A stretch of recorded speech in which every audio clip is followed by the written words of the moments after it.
Olá, meu nome é Eduardo Starosta e esse é o canal Fora de Curva.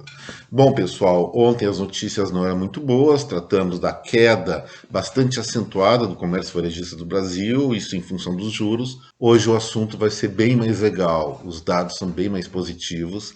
Mas antes de entrar no assunto, eu peço para cada um de vocês clicar no like, se inscrever aqui no canal, compartilhar esse material com a sua rede de contatos e clicar no botãozinho aí que tem que é o sininho das notificações, que quando isso aí está habilitado, você recebe o anúncio de que o Fora de Curva está no ar logo depois do vídeo ficar pronto e ser inserido no YouTube. Mas vamos lá para o trabalho, gente. O Banco Central, mensalmente, faz um indicador chamado IBCBR. Isso aí é uma prévia do PIB e realmente tem acertado com muita precisão o final do PIB trimestral, que sempre é publicado pelo IBGE. E o que aconteceu em julho, gente? O IBCBR, ou de novo, a prévia do PIB brasileiro de julho, aumentou 3,87% e isso é um indicador fantástico, mostra que a economia brasileira realmente ela está avançando. Olha só, em julho a alta foi de 3,87% e em junho 2,97%.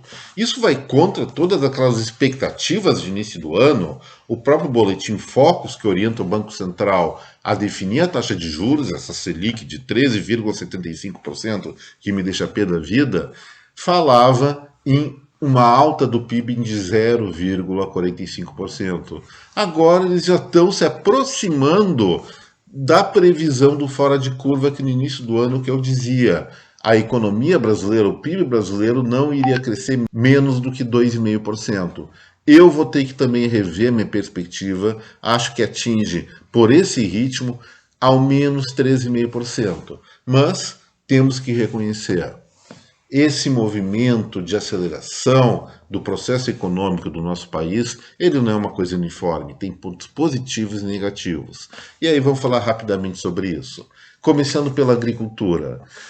Se nós tivemos um primeiro semestre que não foi dos melhores em função da estiagem aqui na região sul e excesso de chuvas no sudeste que prejudicou várias safras, a partir do segundo semestre, a partir mais ou menos de maio, quando normalizou o clima, as condições para plantio e para colheita melhoraram muito. Nós tivemos aí, superamos as expectativas na safra de milho, safra de feijão, e parece que a safra de trigo vai aumentar em mais de 20%. E isso significa muito, significa uma reação bem positiva do setor primário brasileiro. Na questão da indústria, as coisas não vão tão bem, isso eu já adverti várias vezes. Mas não é por uma questão conjuntural e sim estrutural. O Brasil, no seu setor industrial, vive décadas e décadas de atraso. Primeiro, em função de um protecionismo excessivo, depois burocracia e, finalmente, impostos elevadíssimos. Ainda bem, gente, que a partir de 2018, especialmente, vários desses entraves estão sendo removidos. Nós temos a desburocratização da legislação trabalhista e, mais recentemente, redução de impostos de importação e impostos sobre consumo dos produtos industrializados. Isso sim provoca uma alavancagem industrial, mas não basta isso. As nossas fábricas, nossas manufaturas, como falam as pessoas chiques, precisam se sofisticar mais, precisam ser mais competitivas, mais produtivas. Isso se faz com que conhecimento, tecnologia e inovação. Não podemos esquecer disso e o Brasil está muito atrasado. Esses requisitos que, sim, envolvem ações de governo, especialmente no apoio ao desenvolvimento de ciência pura e aplicada, também tem parte da responsabilidade nas instituições de apoio competitivo da própria indústria, no desenvolvimento de produtos, no direcionamento de uma educação mais focada, que sim tem que ser propagada para o ensino básico e especialmente para as universidades. Gente, construir a indústria dá trabalho, mas é bem possível, demora tempo, mas não podemos marcar passo nesse sentido. Acredito que, como eu falei, alguns passos importantes foram dados, mas o futuro vai exigir muito mais do Brasil se nós quisermos nos transformar, talvez na próxima década, numa potência industrial mais respeitável. Até nos produtos agroindustriais. Nós somos muito bons em produzir a base agrícola, mas na parte de elaboração, na parte de manufaturar a comida e os vegetais que nós produzimos, as carnes, ainda temos grandes falhas, temos grandes deficiências de qualidade e produtividade, e isso tem toda a oportunidade para reavaliar, recuperar e fazer com que o Brasil seja sim um fornecedor global de alimentos, mas não só de grãos, não só de carne in natura ou congelada, e sim de produtos mais bem elaborados e com maior valor agregado que gera mais riqueza para o nosso país e a nossa população. Depois da indústria tem o setor de serviços, e aí eu vou dividir em dois. O comércio varejista, até eu estava muito indignado ontem com a queda das vendas do varejo brasileiro em julho, que foram muito elevadas, foi um resultado lamentável, vamos falar claro, está associado esse desempenho ruim à Selic de 13,75%, assim como isso inibe no curto prazo a produção industrial. E essa Selic é a grande pedra no sapato da economia brasileira. Já comentei sobre isso ontem, não vou aprofundar novamente essa questão, porque seria uma redundância. E depois, tirando o comércio varejista, a maior parte do setor de serviços aqui no nosso país vai muito bem, obrigado. As altas estão sendo sucessivas e estão relacionadas ainda a um novo estilo de vida do brasileiro que realmente tomou um trauma da pandemia, do fica em casa e quer viver mais, quer curtir mais a vida, especialmente quando se trata de pagar os produtos ou serviços à vista. E é isso que está impulsionando basicamente a maior parte da economia brasileira. Acredito que isso fique assim até o final do ano. E em termos globais, como já falei, o IBCBR, a prévia do PIB de julho, com alta de 3,87%.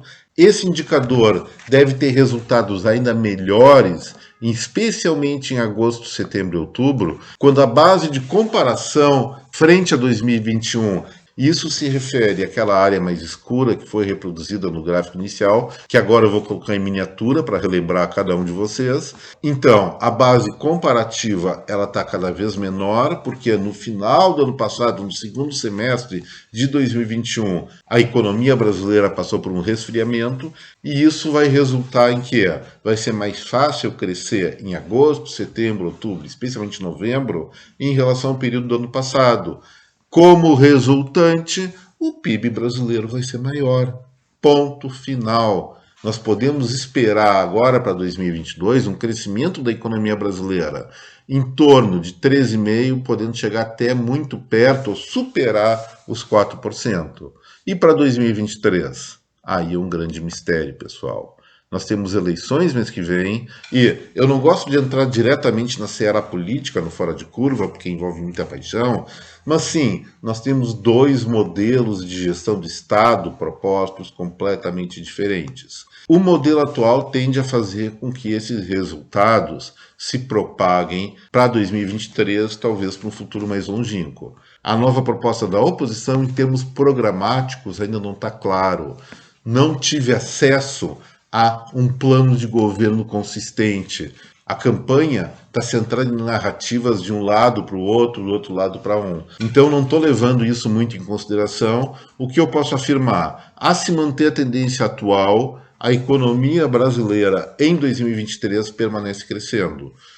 Se ganhar a oposição, para mim ainda é uma surpresa, porque eu não sei o que eles estão propondo efetivamente.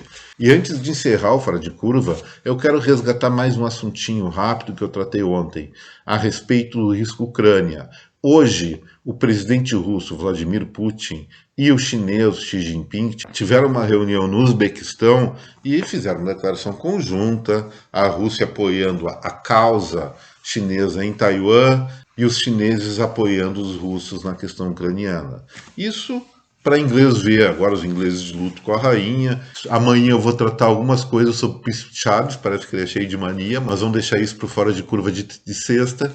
A questão é a seguinte, não importa muito o que eles dizem para o público, importa sim o que eles conversaram nos bastidores, e pela situação russa a se assistir essa reação ucraniana, deve ter muito assunto em pauta. Inclusive, talvez um pedido do Putin para um apoio mais efetivo dos chineses na frente de batalha ou com armamentos. E vou dizer uma coisa para vocês. Se isso realmente acontecer e se a China efetivamente apoiar de maneira mais contundente o exército russo, nesses bastidores o preço vai sair realmente muito caro para a Rússia e não vai ser no curto prazo, não. Lembrando, a prática, o pragmatismo chinês de negociação não vai deixar nada a perder para os interesses geopolíticos daquele país.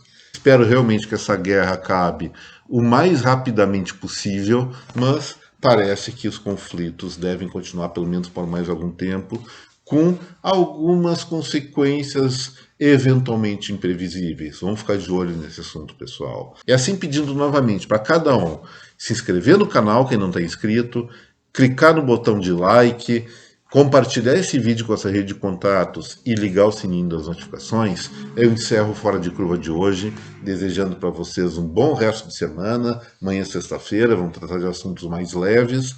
E agradeço muito a audiência de cada um de vocês, deixando aqui um forte abraço para cada um.